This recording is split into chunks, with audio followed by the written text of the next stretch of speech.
ఎక్కడో ఏమో.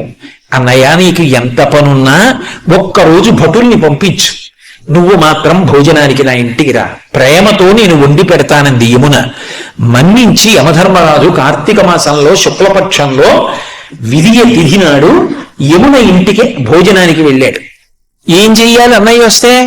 పరమ ప్రేమతో చిన్నప్పుడు అన్నయ్య ఏం తినేవాడో, ఏదంటే ఇష్టమో ఆ మాటలు చెప్తూ కబుర్లు చెప్తూ ఇంకొంచెం తిననయా ఇంకొంచెం తిననయా అంటూ అన్నయ్యకి ప్రేమగా వడ్డించింది. తిన్నాడు.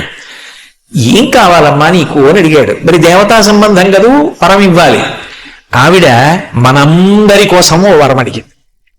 అన్నయ్య ఇది జ్ఞాపకం పెట్టుకుని ఈ తిథి నాడు ఏ అన్నయ్యని, ఏ తమ్ముణ్ణైనా సరే, ఏ అక్క అయినా, ఏ చెల్లైనా ఇంటికి పిలిచి అన్నం పెడితే ఆ అన్నం తిన్నందుకు ఆ అన్నకి కానీ తమ్ముడికి కానీ అపముచ్య దోషం లేకుండా చెయ్యన్నయ్యా.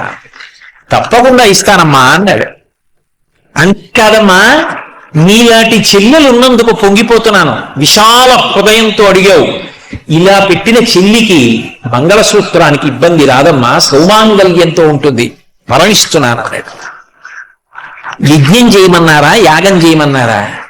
ఏడాదికి ఒక్కసారి భగినీహస్త భోజనం అని తోడ పుట్టిన దాని ఇంటికి వెళ్ళి అన్నం తినమన్నారు. ఆ తిథి జ్ఞాపకం పెట్టుకుని ప్రేమగా వాళ్ళు పిలవాలి. ఆ తిథి జ్ఞాపకం పెట్టుకుని తప్పకుండా అక్క చెల్లెల ఇంటికి వెళ్ళాలి. అది లేని నాడు మీరెంతమంది అండి అంటే, నాకు అక్క ఉంది, నాకు చెల్లి ఉంది అని చెప్పుకుని మాత్రం ఉపయోగం ఏముంటుంది?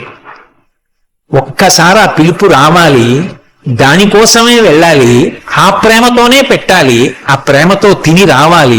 ఆ అనుబంధాలు మిగిలిన ప్రాణులకు లేవు.